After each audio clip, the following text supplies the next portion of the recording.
Hi there. Thanks for joining me again. Today, in our Prioritizing for Faculty Life, we're going to focus on prioritizing by bucket. The first thing we're going to do is list all of the main areas of our life. For example, if I am a faculty member, I probably have teaching responsibilities. I probably have service responsibilities. And often I'm going to have research responsibilities unless I'm in a position that does not require research. Even if this is the case, I might still be doing some research and publication on the side, especially if I'm in a lecturer type position and I want to move into a tenure track position, or if I just want to be doing research, but it's not a part of my job description. In addition to teaching, research, and service, I may also have work that falls outside of those realms, but it's still things that I need to do.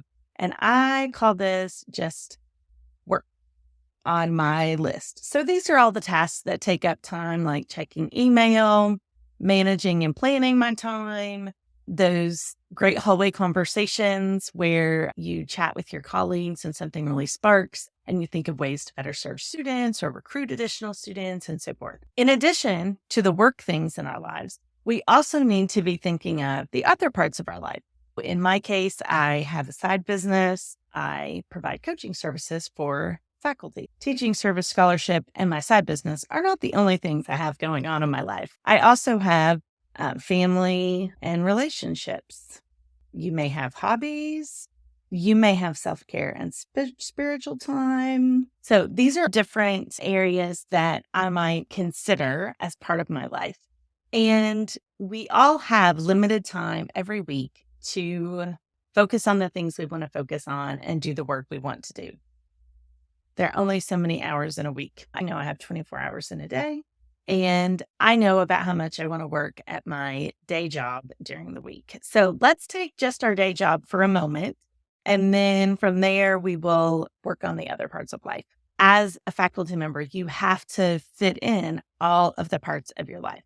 When I look at work, I probably spend 8 to 10 hours a week doing work tasks and being at work, but that does not fit neatly into teaching, service, or scholarship. So I'm going to assume that I am doing about 8 hours a week of that type of work.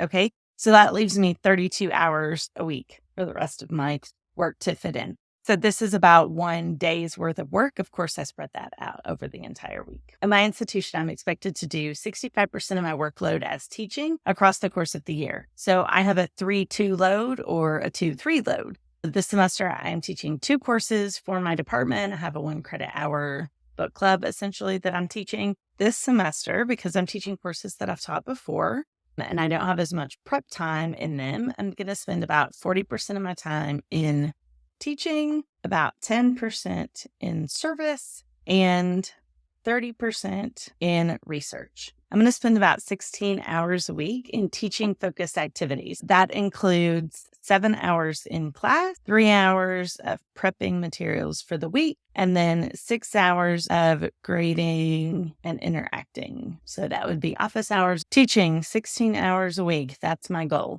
Service, I'm trying to keep that to 4 hours a week. Yeah. And that would include reading up on materials that I need to prepare for meetings. That include responding to requests for my service and applications. And then in research, I'm trying to do about 12 hours per week. And then, of course, that work stuff, 8 to 10 hours a week, depending on the week, which is a 40-hour work week. I realize that everyone is going to have different things. Like I have my side business. You may have these other activities. I'm not going to go into all of those. They're really variable, but you should be intentional about how you're going to spend that week. So if I know that I only have 16 hours to give for teaching for the week, and again, I have a very low teaching load this semester. I'm only teaching 2 courses and I've taught both of them before. So I spend 7 hours a week in the classroom. I spend 3 hours on prepping the coursework for the entire week.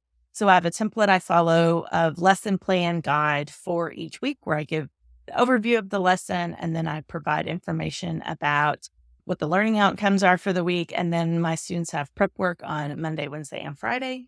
And it takes me about an hour and a half to create those for each course. So if I had 3 courses this semester, then I would already be in class 9 hours a week, and I would be prepping for 5.5 hours per week, and that would be more grading and so forth. Your week is likely to look different from mine. When I have each of these buckets created, that tells me that when I'm making plans, for example, it's coming up on the midpoint of the semester when I'm recording this, and I need to ensure that I am spacing my time. Obviously, some weeks are busier, like midterm grading is going to take more time. I want to be really strategic in when I schedule assignments for students, so I'm not going over, at least trying not to get over that 6 hours of grading and interacting with students per week outside of class. In addition, I want to be sure that if I am going over in one week, that I am trying to lock that in to times where I have some flexibility in my service for the week. Now that you have each of your categories, you just want to brainstorm all of the tasks and all of the major projects that you have. In this case, teaching, scholarship, service, I'm just going to think of the things that are on my plate for this.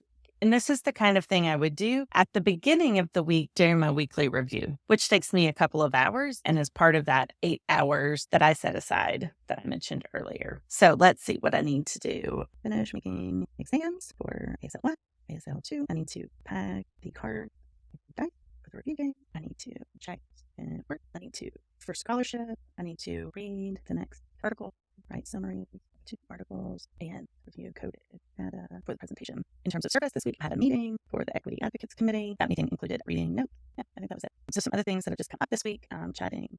I want to chat with a colleague about observation of the review.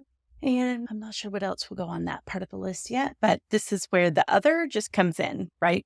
It's not necessarily planned, but it just happens. And remember, with my teaching, I already know that I am spending 7 hours in class and 3 hours in prep. So I have a total of 6 hours available to me to finish this work of creating the exams, pack the cards and dice. That's going to take me just maybe 15 minutes, and check on student work. To finish writing those exams, I'm going to assume that it's going to take me maybe 2 to 3 hours. This is going to take me about 20 minutes because I have to find the cards. And then check on student work. This is going to take me about an hour and a half to go over all the work they've submitted this week and just check in and make sure who's not submitting, who is submitting, in case there's anyone I need to follow up with.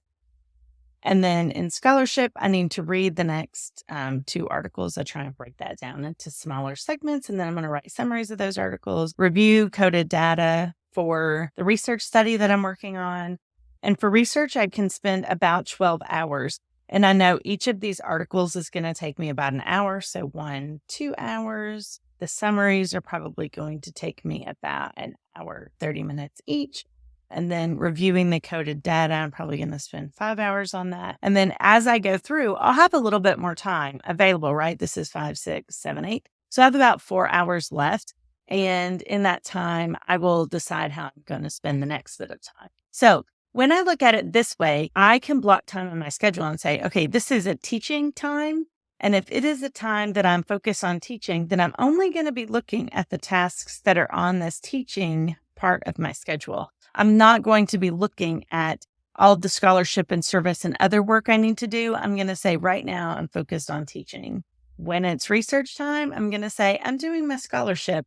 I am not at the moment concerned about the teaching because I know I have time set aside on my schedule for that. I realize that this other stuff comes up usually unexpectedly. It's not something that we plan. It just happens in our day. Sometimes we do plan it, like my weekly review is at the same time. I check email at the same time every day. But other things like passing a colleague in the hall and having a chat with them, that's not something we planned for, but it is the great part about being a faculty member are those engaging conversations that we can have with our colleagues. So these are less set in stone because they are happenstance. But I have these other areas that are much more dedicated time where I am not getting up and walking around. This is what I'm working on right now. And if I know that my goal is 12 or 16 hours a week on teaching, then I am going to be as efficient as I can with those recurring tasks like creating the weekly plans and checking in on student work so that I can spend more time on interacting with students, giving them feedback, and so forth. Just like with my scholarship, I have the list ready to go so that when I sit down and it's time to work on scholarship, I'm not spinning my wheels wondering what should I be working on right now. I have my list of things to do, and that's what I'm going to work on. I hope that this week was helpful in getting you to see just another way that you might prioritize your time and arrange your schedule to help support your highest contributions. If you like what you see here, hit subscribe, give a thumbs up, hit the bell notification, all the things that they ask you to do on YouTube. And I will see you next time. I am Dr. Kimberly Hale, a faculty success coach. Keep exploring.